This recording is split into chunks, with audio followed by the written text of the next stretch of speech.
नमस्कार, आप देख रहे हैं एमपी न्यूज और मैं हूं महेंद्र सिंह।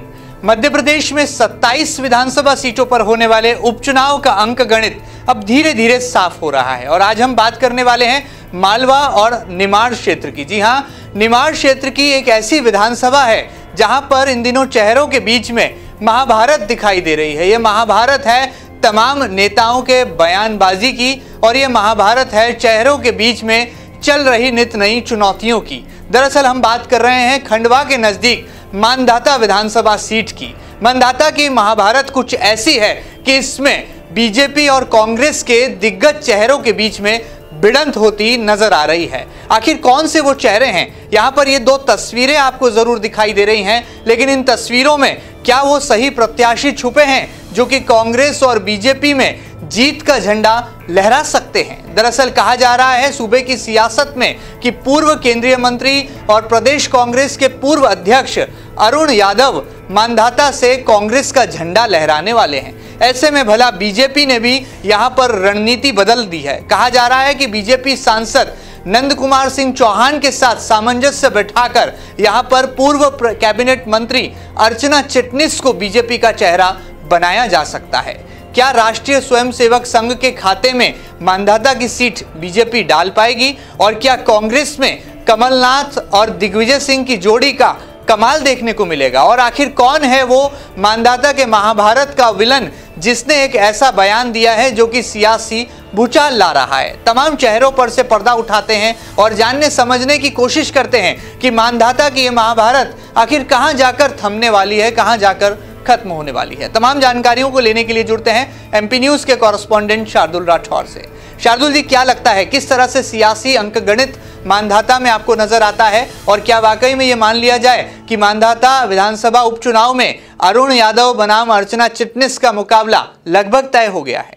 बिल्कुल महेंद्र जी, मैं बताना चाहूंगा कि मध्य प्रदेश में जो उपचुनाव होने जा रहे हैं उसमें उपचुनाव की जो सीटें हैं वो सीटों को जितना जरूरी बीजेपी के लिए है उससे ज्यादा जरूरी कांग्रेस के लिए है जी। तो वही समीकरण अलग अलग विधानसभाओं में जहां जहां उपचुनाव होंगे वहां बनते जा रहे हैं। लेकिन बात की जाए निमाड़ बेल्ट की, तो निमाड़ बेल्ट जो आता है खंडवा जिले की एक मानधाता सीट है, वहां पर भी उपचुनाव होना है। 27वीं सीट वही है जहां से जो नारायण पटेल हैं कांग्रेस से, उन्होंने अपना इस्तीफा सौंपकर बीजेपी ज्वाइन की थी। ऐसे में अब वहां पर जो चुनाव के समीकरण बन रहे हैं वो बड़े दिलचस्प होते जा रहे हैं, क्योंकि इस ऐसे समीकरण में जो मौजूदा विधायक थे नारायण पटेल, वो इस्तीफा देने के बाद ऐसी स्थिति में पहुंच चुके हैं कि उन्हें दोबारा चुनाव नहीं लड़ाया जाएगा।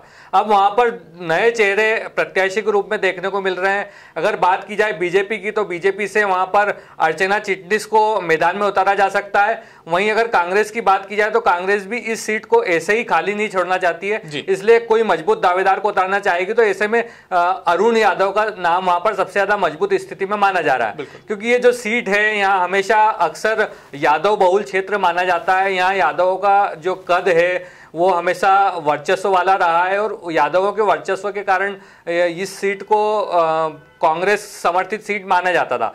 पहले जब अरुण यादव के पिताजी थे सुभाष यादव, वो भी इस क्षेत्र में अपनी अच्छी पकड़ रखते थे। इसके बाद जब अरुण यादव का मौका आया तो उन्हें हालांकि पिछली बार टिकट चुनाव में लड़ने का मौका नहीं मिला, लेकिन जो नारायण पटेल थे वो कहीं ना कहीं अरुण यादव के समर्थक माने जाते थे।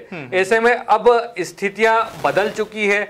अब अरुण यादव के जो खास समर्थक थे वो बीजेपी में आ चुके हैं। तो ऐसे में उस सीट को बचाने के लिए कांग्रेस नई रणनीति के साथ वहां पर मैदान में उतरी है। वहीं बीजेपी की बात करें तो अर्चना चिटनिस को बीजेपी अपना मजबूत उम्मीदवार मानती है। बात की जाए वहां पर एक नए समीकरण बनने की, तो ऐसे में बुरहानपुर से जो निर्दलीय विधायक थे सुरेंद्र सिंह शेरा, वो अपनी उपस्थिति दर्ज कराने की बात कह रहे हैं। कहीं ना कहीं ऐसी बयानबाजी भी सामने आई है कि जो सुरेंद्र सिंह शेरा निर्दलीय विधायक है वो कहीं ना कहीं इस सीट में अपनी पत्नी को लड़ाना चाहते हैं या खुद निर्दलीय किसी समर्थित पार्टी जहां पर उनको समर्थन मिले वहां से लड़ना चाहते हैं। तो ऐसे में जो मदाना सीट है वहां की महाभारत कुछ अलग तरीके से प्रस्तुत होने जा रही है और आने वाले समय में कहीं ना कहीं सियासी समीकरण और बदलते नजर आएंगे। बिल्कुल ठीक बात है। जाहिर सी बात है मानधाता की इस महाभारत में जहां एक और दो बड़े चेहरे, दो बड़े किरदार हैं जो कि आमने सामने खड़े हैं। बहरहाल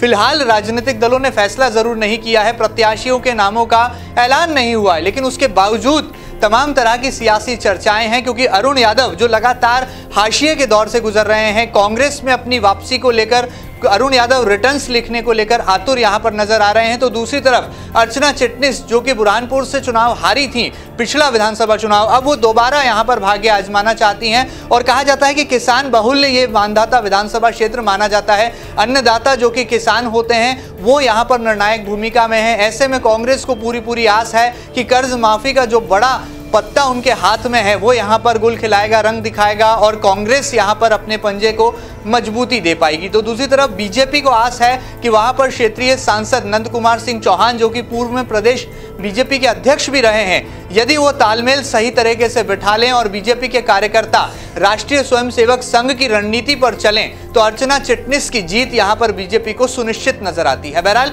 और भी कई नाम हैं और भी कई चेहरे हैं जो कि यहां पर लगातार दावेदारी दमदारी से कर रहे हैं, लेकिन फिलहाल तो ये दो चेहरों की महाभारत है जो कि आमने सामने है और अब तस्वीर धीरे धीरे साफ होने लगी है। आने वाले दिनों में हम आपको मानधाता जिले के तमाम जो सियासी मुद्दे हैं उनसे भी अवगत कराएंगे, आपको मानधाता की ग्राउंड रिपोर्ट भी बताएंगे और ये बताएंगे कि मानधाता की महाभारत का अगला सीन सियासी तौर पर कौन लिखने वाला है। फिलहाल एमपी न्यूज की इस स्पेशल रिपोर्ट में इतना ही। ये खास रिपोर्ट आपको कैसी लगी हमें जरूर बताइएगा और ताजा तरीन खबरों के लिए कहीं मत जाइएगा, लगातार देखते रहिएगा आपका अपना न्यूज चैनल एमपी न्यूज। फिलहाल दीजिए इजाजत, नमस्कार।